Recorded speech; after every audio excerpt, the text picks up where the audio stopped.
नमस्कार, आप देख रहे हैं बिहार न्यूज़ और मैं हूं आपके साथ शिवानी। बीपीएससी प्रश्न पत्र लीक मामला शांत होने का नाम नहीं ले रहा है। वहीं दूसरी ओर बीपीएससी के परीक्षा में शामिल होने आए दूर दराज के छात्रों के लिए मुआवजे की मांग नेता प्रतिपक्ष तेजस्वी यादव ने कर दी है। उन्होंने कहा है कि 5,000 रुपये हर परीक्षार्थी को मिलनी चाहिए।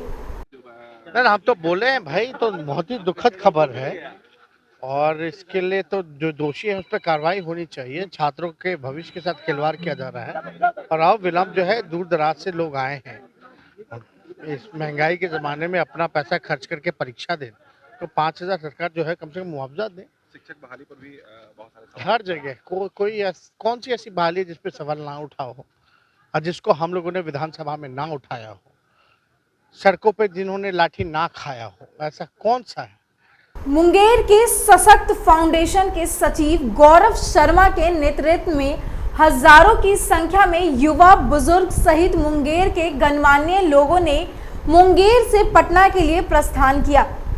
सशक्त फाउंडेशन के सचिव गौरव शर्मा से बिहार न्यूज़ की खास बातचीत में उन्होंने कहा कि हजारों और सैकड़ों की संख्या में गाड़ी सहित पटना के कर्पूरी सभागार में जाकर मुंगेर के सांसद लल्लन सिंह और जेडीयू के प्रदेश अध्यक्ष उमेश कुशवाहा की उपस्थिति में जेडीयू पार्टी को ज्वाइन करेंगे। इस वक्त हम अभी बैठे हुए हैं मुंगेर के बेलन बाजार में आशियाना में। हमारे बीच में वैसे कर्मठ लोकप्रिय समाज सेवी गौरव जी हैं, जो कि सशक्त फाउंडेशन के सचिव भी हैं और आज हमारे बीच में अपनी बहुमूल्य समय दे रहे हैं, जिसके लिए बिहार न्यूज़ इनको धन्यवाद देती है। खासतौर पे आज इनके द्वारा एक नेतृत्व करके हजारों की संख्या में सैकड़ों गाड़ी से मुंगेर के युवा बुजुर्ग और यहाँ से लोग पटना की ओर कूच कर रहे हैं। उसी संदर्भ में ये अपनी बहुमूल्य समय हमारे बीच में दे रहे हैं। सर्वप्रथम गौरव जी, आपका बिहार न्यूज़ पर स्वागत। बहुत बहुत धन्यवाद युवराज भैया, आपका तो मार्गदर्शन हमेशा मुझे मिला है।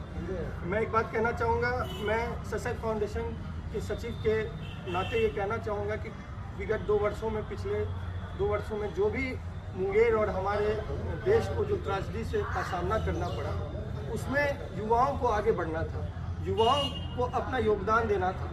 ये देखते हुए मैंने अपने फाउंडेशन का गठन किया और जब मैंने ये फाउंडेशन का गठन किया तो वो करीबन 100 युवा जो सर्किल था उससे स्टार्ट हुआ था।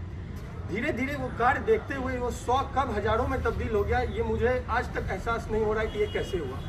वो जो हमने कार्य किया दिल से हमें संतुष्टि मिली। उसको देखते हुए अब हमने डिसीजन लिया है कि ये जो सामाजिक कार्य, जो एक लिमिटेड दायरा था हमारा, उसको एक्सपैंड करने का। इसके लिए हम आज नई पारी की शुरुआत कर रहे हैं। मैं ऑफिशियली जेडीयू पार्टी ज्वाइन कर रहा हूँ। माननीय सांसद आदरणीय राजीव रंजन सर के मार्गदर्शन में उन्होंने हमेशा मुझे मोटिवेट किया है। जितने भी युवा मेरे सर्किल में हैं वो अक्सर हमें गाइड करते रहते हैं, तो इसका आज हमें आगे बढ़ चढ़ के हम भाग ले रहे हैं कार्यक्रम में। बच्चे देश के भविष्य होते हैं और बचपन से ही बच्चों के भविष्य संवारे जाते हैं। बिहार के सभी सरकारी स्कूलों में विभिन्न प्रकार के आपदा से बचाव के लिए एक वार्षिक कैलेंडर बनाई गई है, जिसके तहत बच्चों को समय समय पर आपदा के कारण और उनसे बचाव की जानकारी दी जा सके।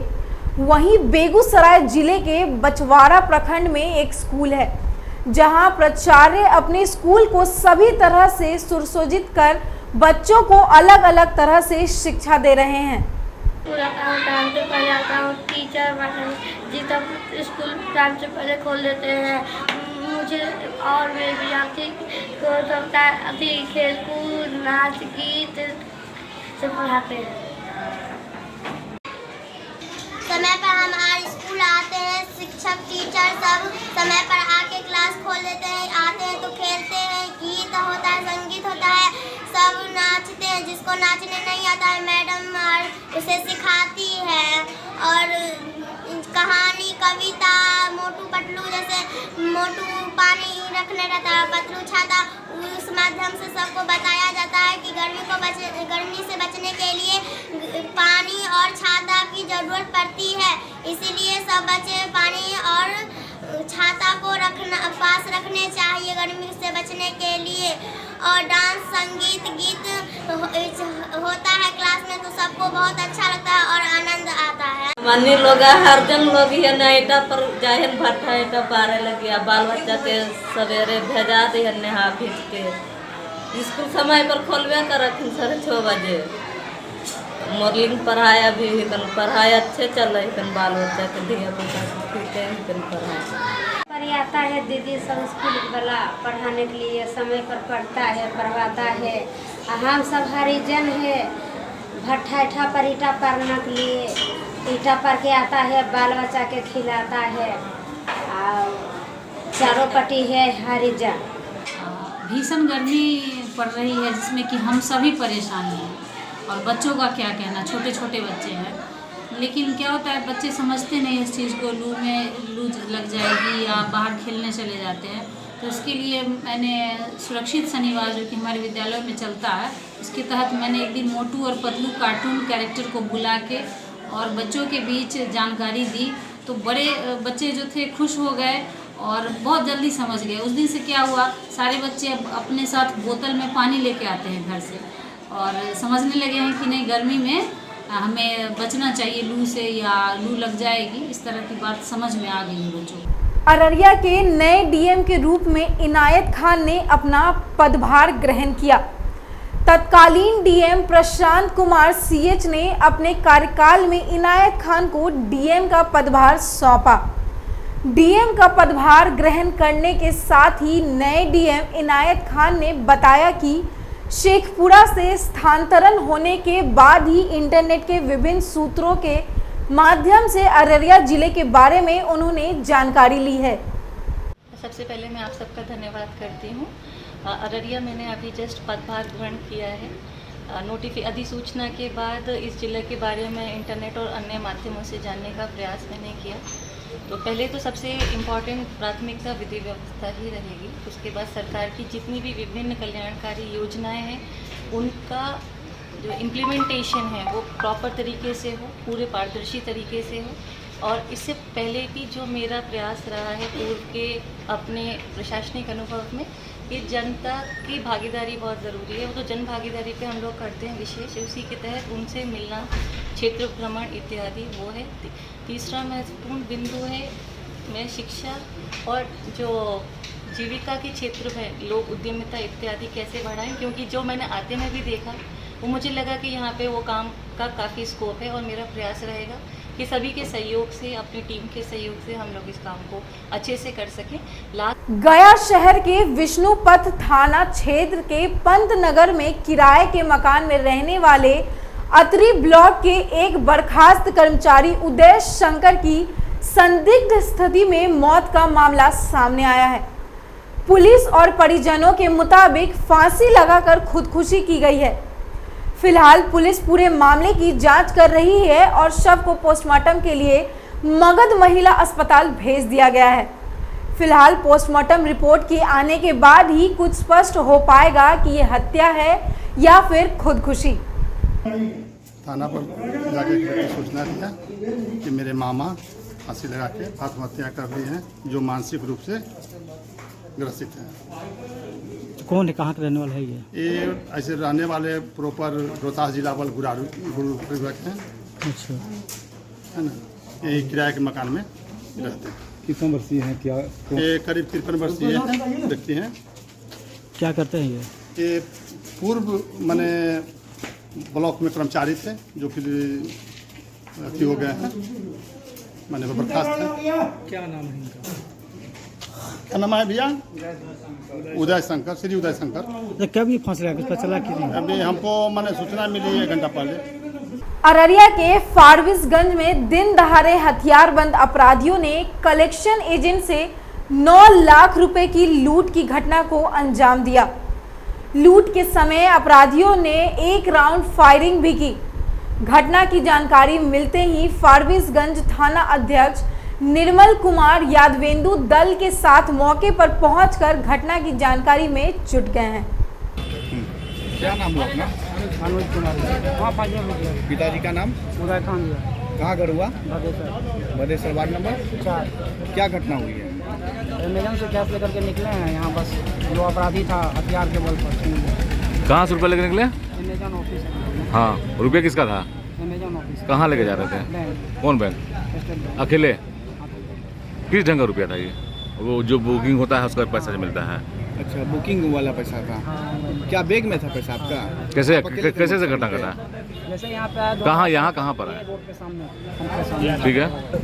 लगभग 10:55 पे एक कैश एजेंट थे, कैश कलेक्शन एजेंट थे, जो 2-3 जगहों से पैसा कलेक्ट करके लास्टली अमेजन से पैसा कलेक्ट करके और निकल रहे थे। उनके पास 9 लाख रुपया था। पुलिस को कोई सूचना उन्होंने नहीं दिया था और निकल रहे थे। 2 अपराधकर्मी पैदल आके और उनको भय दिखाकर 9 लाख रुपये ले लिए और उनकी मोटरसाइकिल को भी ले लिए। मोटरसाइकिल की बरामदगी हम लोगों ने कर दिया है और टीम फंक्शन कर रहा है। बहुत जल्द उद्भोजन कांड का दहशत के लिए फायरिंग करने की भी बात है। जिंदा कर तो सर एक बरामद हुआ है। कटिहार पुलिस को एक बार फिर बड़ी सफलता हाथ लगी है। कटिहार सदर एसडीपीओ ने प्रेस वार्ता कर बताया कि बीते 7 मई को कटिहार के रामपाड़ा इलाके में हुए आलम इंटरप्राइजेज में लूटकांड का खुलासा कर लिया है।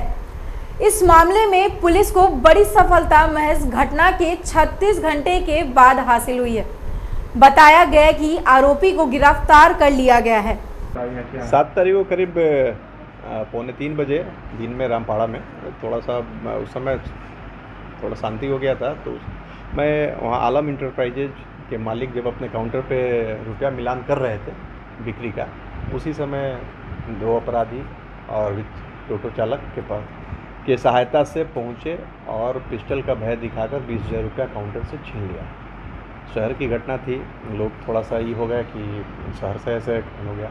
इसको एकदम चुनौतीपूर्ण लेके और टाउन इंस्पेक्टर के नेतृत्व में टीम गठित हुई और एकदम एक दिन गैप करके 36 घंटे के अंदर इसमें शामिल 2 लुटेरों को गिरफ्तार किया गया और उस लूट में से 7150 रुपया की बरामदगी भी की गई है, जो लूटे गए रुपये थे, और टोटो चालक की भी पहचान हो गई है और उसको भी तुरंत गिरफ्तार कर लिया। सर, आपराधिक मामले भी थे ये अभी इनसे पूछताछ कंटिन्यू जारी है और कुछ साइलेंट मामला है जिनके संबंध में इनसे पूछताछ वक्त क्लियर होगा।